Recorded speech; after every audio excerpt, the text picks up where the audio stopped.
Before the gods had names, there was the void. Not darkness, not light, just a silence without beginning or end, called Ginnungagap. From the frozen north came Niflheim, a place of frost older than memory. From the burning south came Muspelheim, a world of living fire. Where ice and flame collided, creation bled into reality. Steam rose and formed the first life. Ymir, a giant grown from melting frost. But three brothers rose from the sparks of creation: Odin, Vili, and Vi. They saw Ymir not as a father, but as a prison holding the world inside him. So they struck. The first war was a murder. Ymir fell, and from his corpse came everything we know. His flesh became the earth. His blood the oceans, his bones the mountains, and his skull the sky.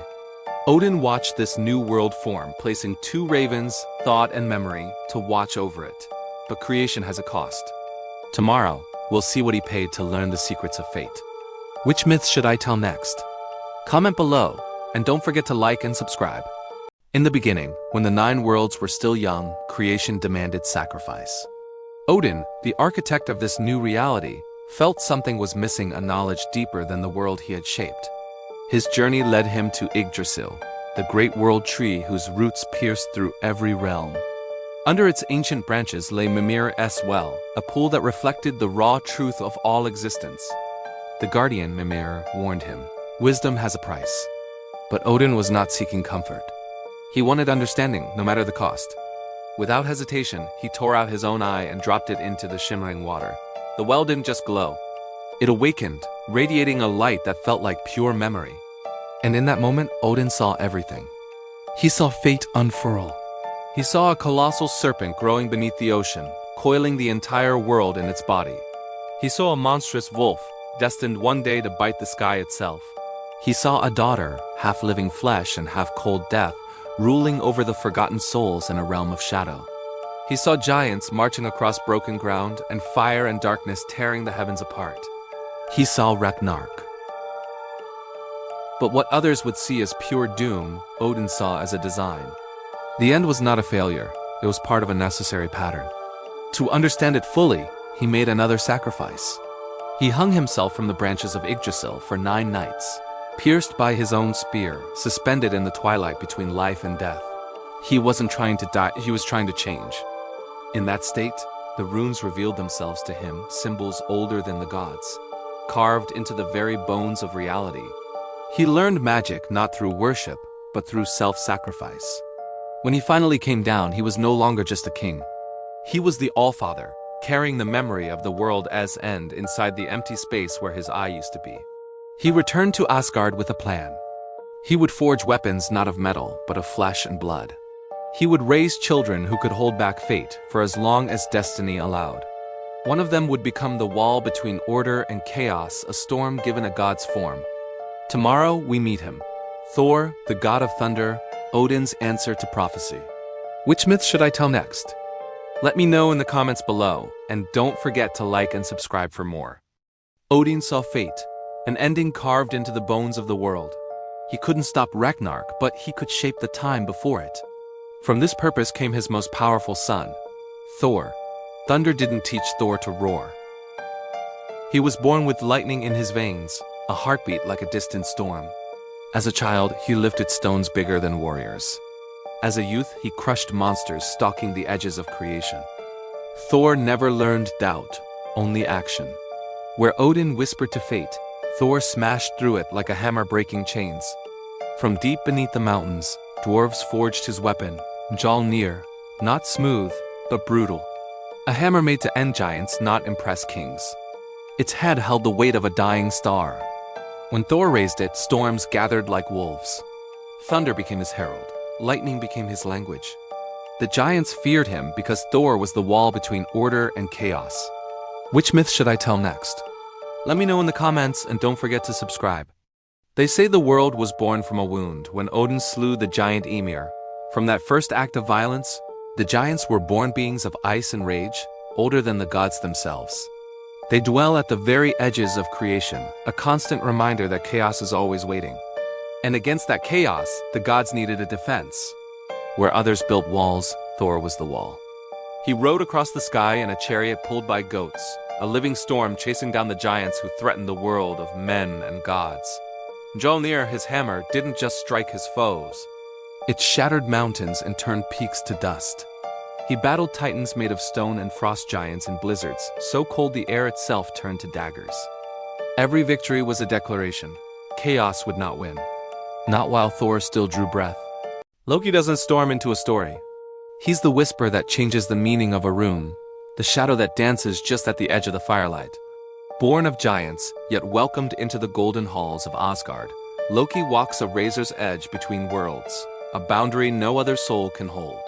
He is friend and foe, chaos and charm, disaster and salvation all at once. Think about it. Where his brother Thor is a hammer, smashing problems into dust, Loki is a scalpel, precise and sharp. Where Odin, the Allfather, seeks the wisdom of the ages, Loki seeks the opportunity of the moment. The gods both loved and feared him. They relied on his quick wit to solve problems no one else could, even as they cursed the disasters he alone would dare to create. His power wasn't just brute force or ancient spells. Loki's magic was understanding. He understood people, he understood desire, he understood the delicate threads that hold reality together, and he knew just how to pluck them. He could shift a moment, twist a truth, or find the single loose thread that could unravel the grand tapestry of destiny itself. He was a master of perception, making you see what he wanted you to see. But chaos always comes with a price. And for Loki, the cost was family. From his blood came children unlike any the 9 realms had ever seen, beings born from the cracks between order and ruin. A serpent so vast it could coil around the entire world, biting its own tail. A wolf destined to grow so large it would one day swallow the sun and moon. A daughter whose face was half living beauty, half skeletal death, ruling over the realm of the dishonored dead. Loki loved them, fiercely and defiantly. He saw them not as monsters, but as his own. But Odin saw something else. In their strange and powerful forms, the Allfather saw the fulfillment of dark prophecies. He grew certain that Loki was not an ally of the gods, but their greatest, most insidious threat. And so, Odin began to prepare. He forged chains, built prisons, and laid traps, ready to contain the chaos he had once welcomed into his home. And Loki? Seeing his children threatened, his freedom curbed, and his loyalty questioned, he began to prepare as well. But he wasn't preparing for imprisonment. He was preparing for revenge. Tomorrow, we delve into the story of his first child, the Midgard serpent Jormungandr. The creature fated to rise from the depths and face Thor in a battle that will shake the very foundations of the world. What myth should I tell after that? Let me know in the comments. And don't forget to like and subscribe for more tales from the ancient North. Thanks for watching. Loki, the god of mischief, had 3 children who were more prophecy than flesh, destined to shake the foundations of the 9 realms. The first was Jormungandr. This wasn't just any serpent, it was a creature born of primordial chaos. Cast into the sea as a mere infant, it grew at an impossible rate. Its scales shimmered with an ancient, eerie light, and with every breath, it stirred the ocean floor. The tides became its lullaby, and the vast, dark waters of Midgard became its cradle. It was clear from the start that this small serpent would one day grow large enough to encircle the entire world. A colossal beast waiting for the end times. Next came Fenrir, a wolf whose hunger was as boundless as his strength. Even as a pup, his power was terrifying. He didn't just chew on bones. He shattered iron chains forged by gods as if they were twigs. In the desolate, snowy landscapes of the north, he grew, his howls echoing with a terrible promise. His jaws were not just for hunting. They were destined to one day swallow the sun and even the Allfather Odin himself. The third child was Hel, a being caught between 2 worlds. One side of her face was that of a beautiful, living woman, while the other was the cold, decaying flesh of a corpse. She was given dominion over the realm of the dishonorable dead, a silent, misty kingdom of forgotten souls. Unlike her brothers, she did not roar or struggle. Her power was in her stillness, a quiet, patient ruler in a land of shadow and bone, proving that silence can be far more unnerving than a storm. Odin, the Allfather, saw these children not as Loki's offspring, but as living, breathing omens of Ragnarök, the twilight of the gods. He felt the threads of fate tightening and knew he had to act. So with a heavy heart, he cast Jormungandr into the deepest, darkest trenches of the ocean. He tasked the dwarves with creating an unbreakable ribbon, Gleipnir, to bind the mighty Fenrir, tricking the great wolf into his own imprisonment. And he exiled Hel to the underworld, making her queen of the dead, far from the golden halls of Asgard. But what Odin saw as a necessary precaution, Loki saw as a profound betrayal against his own blood. He watched as his children were scattered and imprisoned, his love twisting into a thirst for vengeance. He knew that chains can be broken and seas can be churned. When the final battle, Ragnarök, arrives, his children will rise from their prisons, not as monsters, but as avengers. And on that day, Loki will not stand with the gods of Asgard. He will stand with his family. Tomorrow, we dive deep into the ocean to explore the myth of Jormungandr, the world serpent and its fated clash with Thor. What story from the sagas should I tell next? Let me know in the comments, and don't forget to like this video and subscribe for more tales from the ancient north. Before the world had shores, before waves learned to break, something stirred beneath the new oceans. Jormungandr, cast into the sea as a newborn. The serpent fell for days through the cold, dark waters. The deeper it sank, the faster it grew. Its scales hardened like ancient runic armor, and its eyes began to glow with a chilling primal intelligence. The vast, empty ocean did not frighten Jormungandr. It fed him. Every tide that ebbed and flowed strengthened his form. Every deep-sea current stretched him longer. With every passing season, miles were added to his colossal body, coiling through the abyss. Until one day, the serpent's head touched its own tail. Jormungandr had grown so vast, so impossibly immense, that it now circled the entire world, a living ring of flesh and scale. A silent, waiting boundary between the order of the gods above and the chaos that lurked below. The gods on high watched in a mixture of fear and awe. They saw that the serpent was no mindless monster, but a symbol. It was a constant, terrifying reminder that their creation was only temporary, and that all things have an end waiting just beneath the surface. When violent storms shook the sea, it was Jormungandr stirring in its sleep. When Thor, the god of thunder, raised his mighty hammer Mjolnir, the serpent felt the sky tremble from the depths. Their fates were forever tied, bound together by prophecy's first breath. Odin's ravens, Hugin and Munin, would fly over the shores, whispering to their master. When the serpent finally releases its tail, the end of all things will begin. But for now, Jormungandr slept, coiled around the world in an endless, silent embrace, dreaming of the day it would rise from the depths to face its destiny. Tomorrow, we witness the moment the serpent first lays eyes upon Thor, the fateful encounter the gods feared most. Which myth should I tell next? Let me know in the comments, and don't forget to like this video and subscribe for more tales from the ancient world. Thanks for watching. The gods always feared the day Thor and Jormungandr would finally meet, but fate rarely asks for permission. It was a still, quiet morning when Thor, disguised as a young mortal, boarded a humble fishing boat with a giant named Hymir. The sky was deceptively calm, the kind of quiet that hides a coming storm. Thor wasn't there for small fish. He took the head of a massive ox, the largest in Hymir's herd, and fixed it to his line. He cast it into the sea, letting it sink into the darkness. The heavy line descended, past the drifting bones of ancient sea creatures, past silent, abyssal trenches where light had never touched. It kept falling until it landed on something impossibly huge, a coil thicker than a mountain range. Down in the eternal dark, Jormungandr, the world serpent, opened its eyes. The hook had pierced its jaw. In that instant, the entire ocean convulsed. The sea split open as the serpent rose, shedding entire oceans from its scales. Its foul breath shook the clouds, and its roar was a sound that cracked the very horizon. On the tiny boat, Thor braced himself. Lightning crawling across his skin, his knuckles white around the line. He pulled with a strength that could break worlds, the wood of the boat groaning under the strain. The serpent surged upward, venom and seawater steaming from its colossal fangs. For a breath, the two great enemies faced each other, the god of thunder and the serpent of the deep. It was storm against sea, a moment of pure world-ending destiny. Thor raised Mjolnir, his hammer humming with power, ready to deliver the final blow.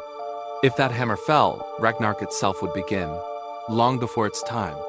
But Hymir, the giant, was paralyzed by a fear beyond reason. He saw the end of all things in the serpent's eyes. In a panic, he drew his knife and slashed the line. The tension snapped. Jormungandr, wounded and furious, plunged back into the abyss. The world exhaled a shuddering breath, like someone who had narrowly escaped death. Thor stood alone, staring at the churning water, knowing the next time they met, there would be no frightened giant and no fishing line to break.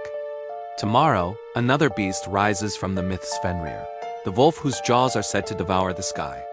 Which legend should I tell next? Let me know in the comments, and don't forget to like and subscribe for more tales from the ancient world. Thanks for watching. Fenrir was not born a monster. He was born a cub, wild-eyed, curious, and totally unaware of the fear he carried in his own shadow. But Fenrir grew. Not slowly, like other creatures of the earth, not naturally.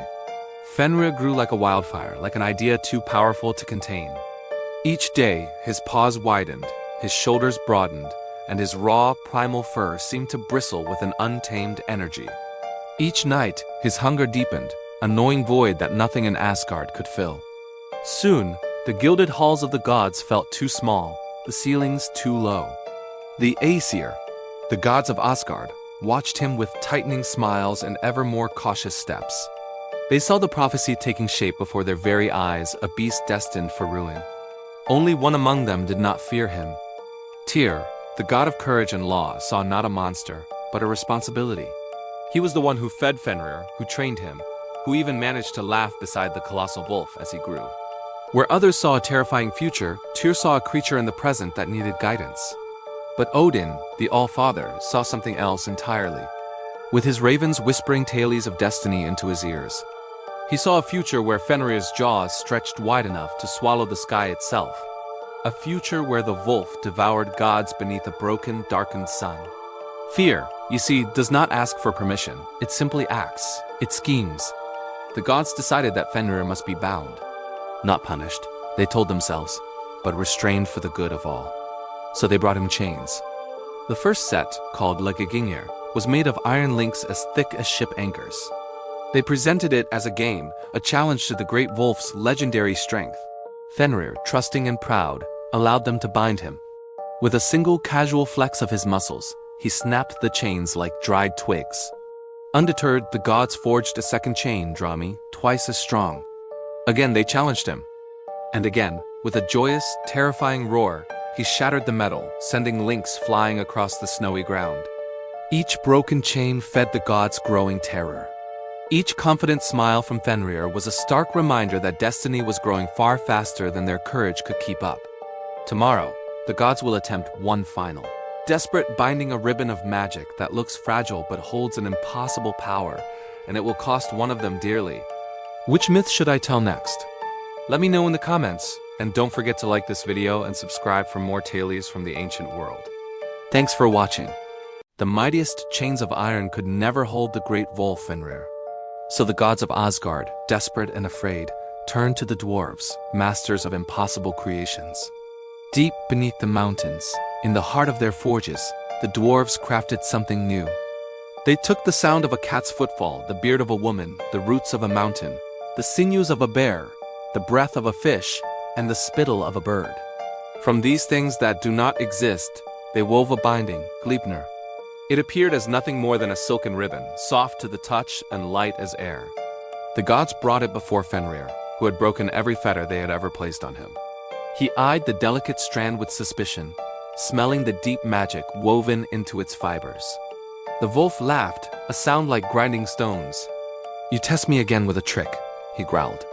"I will allow you to bind me with this ribbon, but only if one of you places a hand in my mouth as a pledge of good faith.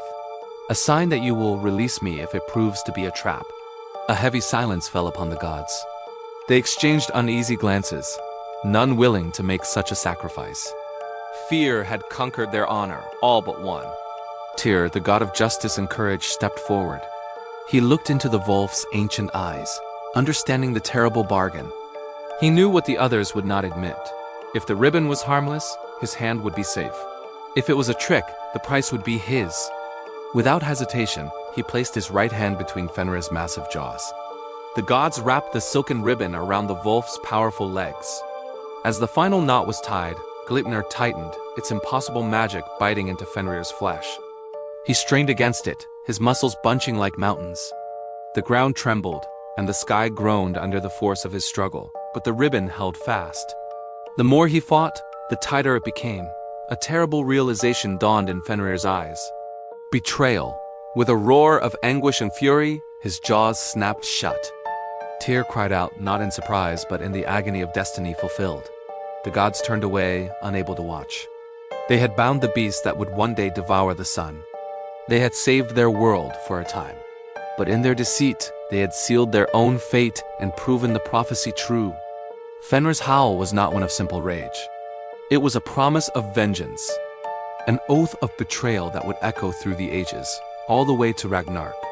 Join us next time as we journey into the shadows to meet Hel, the Queen of the Forgotten. Follow along to learn more about the depths of Norse mythology. And don't forget to like and subscribe for more tales from the ancient North. Thanks for watching. Not all of Loki's children roared, one ruled in silence. Her name was Hel. She was born between worlds, a creature of chilling contradiction. Not fully alive, yet not entirely dead. Half her face held the warmth of life, the flush of blood beneath skin. The other half was pale, cold bone, untouched by breath or a beating heart. A silent testament to the void. When Odin, the Allfather, looked upon her, he felt no rage, no revulsion, only a deep, unsettling certainty. He knew her purpose. And so, he sent her far from the golden halls of Asgard, down, down, down beneath the gnarled roots of the world tree, to a realm shrouded in mist and shadow. A kingdom that would bear her name, Helheim. There, on a throne carved from stone and bone, Hel became queen. But she did not rule with fire or torment as mortals might imagine. Her kingdom was a realm of profound stillness, cold, silent, a place of echoes and quiet contemplation. To her gates came all those who did not die a glorious death in battle. The old, the sick, the forgotten, the ordinary. Souls without grand songs sung in their name. Souls without the fire of glory. They drifted through the mists, their earthly lives reduced to whispers. Hel welcomed them all. Her vast halls echoed not with screams, but with the soft sounds of memory. The faint shuffle of footsteps, the sighs of regret, the quiet hum of lives lived and lost. She provided a final home, a place of peace for those denied Valhalla's feasting tables. From her shadowed throne, she watched the living world above, waiting, listening. She saw the gods in their splendor, heard their boasts and their laughter, and knew a truth they tried desperately to forget. She knew that when the final war, Ragnarök, would inevitably come, death would not remain neutral. The quiet queen of the underworld would have a part to play. When the horn sounds and the worlds tremble, Hel will open her gates and finally choose a side. The story continues. Like and subscribe to see what happens when Ragnarök begins. They say the thirst for power consumes gods and men alike. But for some, power is not a prize to be won. It is a burden to be shouldered. For Hel, the daughter of Loki, mistress of the underworld, power came to her unbidden. She did not seek it. She did not hunger for it. Power came to her anyway, a cold crown for a forgotten queen. As the threads of fate tightened and Ragnarök drew near, the 9 realms began to groan under the strain. The earth trembled, not with the footfalls of giants, but with the tremors of a dying age. The sky itself seemed to crack, stretched thin like old parchment. The veil between worlds grew fragile, and in the sunless depths of Helheim, the dead began to stir. These were not the glorious fallen of Valhalla. They were the forgotten, the silent majority. Warriors who had never held a sword, mothers who had died in childbirth, kings whose names were lost to time, farmers who had tilled the soil, and children who had never seen a summer's end. A countless shadowed host, they waited behind the colossal gates of the underworld, their collective silence a weight heavier than any mountain. Before them all, Hel stood, a figure of calm in a storm of souls. She was unmoved by fear, untouched by hope. She did not smile at the coming vengeance. She did not weep for the world that was about to break. Her face was a mask of cold duty, her purpose absolute. With emotion as inevitable as the setting sun, she opened the gates. There was no grand pronouncement, no cry of war, just the groan of ancient hinges and the first shuffling steps of the dead.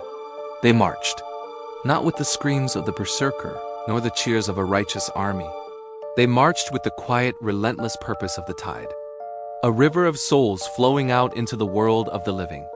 They would not fight for Odin, who had cast them into darkness. They would not fight for Thor, the champion of a world that had left them behind. They fought for the ending itself, for the final, unavoidable truth of all things, and Hel walked with them. She was no longer just a jailer of the dead. She was a queen leading her people, a silent commander for those the gods had once ignored. Above, in the world of the living, storms unlike any ever seen began to gather, blotting out the sun. And below, the silent army rose, a gray tide to drown the world. The final pieces were moving into place. The end was no longer a prophecy, it was a promise. In our next episode, fate arrives in its full and terrible glory. Ragnarök begins, and the gods will finally face their end. Stay with the story. Like this video and subscribe to see the next chapter. Thank you for watching. The signs came first. The sun dimmed, its light a fading memory. The stars vanished from the heavens, swallowed by an endless night. Winter stretched on, a merciless, biting cold that froze the very marrow in your bones. This was not chaos. This was prophecy. Ragnarök, the twilight of the gods, had begun. From the depths of the earth, a monstrous howl echoed as Fenrir, the great wolf, shattered his unbreakable chains. His jaws stretched wide, one touching the earth, the other scraping the sky, ready to swallow the world. From the endless sea, Jormungandr, the Midgard serpent, rose in fury, releasing its own tail from its mouth. The world convulsed as colossal waves and a tide of black poison flooded the land, drowning everything in their path.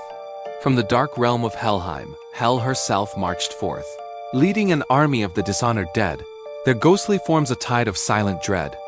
And Loki, once the god of mischief and laughter, now a figure of pure hatred, returned to lead the forces of destruction against his former kin. The gods of Asgard knew this day would come. Every prophecy, every whispered warning had led to this moment. But they did not hide, they marched to face their doom.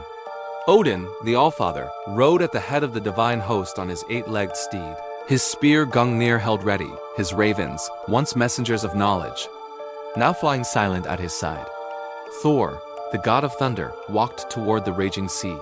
His hammer Mjolnir, heavy with the weight of destiny, his face set like stone. The skies burned. The earth itself cracked open, screaming in its agony. The world was tearing itself apart.